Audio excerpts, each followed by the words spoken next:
இதெல்லாம் திரும்பி வரும். திரும்பி வராது ரெண்டே ரெண்டு விஷயம்தான். வாயிலிருந்து விழுந்து விட்ட வார்த்தை திரும்ப வராது.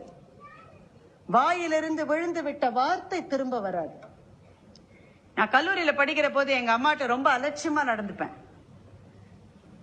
நம்ம எல்லாருமே அப்படிதானே நடந்துக்கிறோம்ல. அம்மானா ஒரு அலட்சியம் தான். என்னம்மா பண்ணிருக்க? இட்லி சட்னி பண்ணிருக்கேன்மா. வேண்டாம், எனக்கு வேண்டாம், எனக்கு பிடிக்காது. இட்லி பொடி தான் எனக்கு பிடிக்கும்.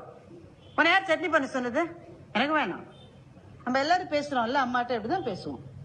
எங்க அம்மா உடனே மிளகாவை வறுத்து இடிச்சு, இந்த அம்மா இந்த புத்தி உனக்கு முன்னாடியே வந்திருக்கலாம்ல அப்படின்னு நான் கேட்டிருக்கேன் எங்க அம்மாட்ட. இப்போ இங்க நிறைய ஆசிரியைகள் பெண்கள் இருக்கீங்க, உங்களுக்கு தெரியும். நீங்க எல்லாரையும் கேட்டுக்கிட்டே இருப்பீங்க. நீங்க சாப்பிட்டீங்களா, நீங்க சாப்பிட்டீங்களா, கணவரை கேட்பீங்க, பிள்ளைகளை கேட்பீங்க, வீட்டுல வேலை செய்யற அம்மாவை கேட்பீங்க. நீ சாப்பிட்டியான்னு உங்களை கேட்கறதுக்கு யாரும் கிடையாது, ஒருத்தர் கூட கிடையாது. அதுதான் இங்க இருக்கிற பெண்களுக்கு நாளை நடக்கும். நீங்கள் குடும்பங்களை தாங்கி பிடிக்கிற போது நீ சாப்பிட்டியான்னு ஒரு போன் வந்ததுன்னா உங்க அம்மா பண்றான்னு அர்த்தம். வேற யாரும் கேட்க மாட்டாங்க. இன்னைக்கு எனக்கு ஆசையா இருக்கு எங்க அம்மாவோட கையை பிடிச்சிட்டு, அம்மா நீங்க அப்படி சொல்லிட்டேம்மா காலேஜ்ல படிக்கிற போது, ரொம்ப சாரிம்மா, you mean so much to me, I love you so much சொல்லணும்னு ஆசையா இருக்கு.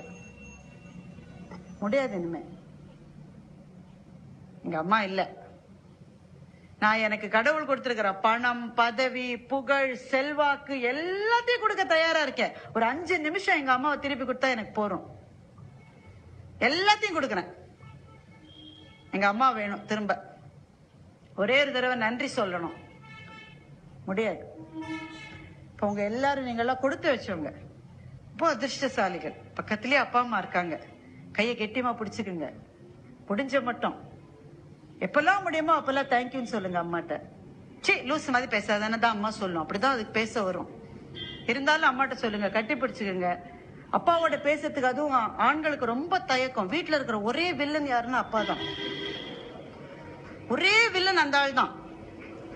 ஆனா உங்கள்கிட்ட முறப்பாவே நிக்கிற ஆளு ராத்திரியில படுத்தோன்னு இது எப்படி ஆக போகுதுன்னு உங்களை பத்தி கவலைப்பட்டு கண்ணீர் வடிக்கிற ஒரே உயிரும் அவர் தான்.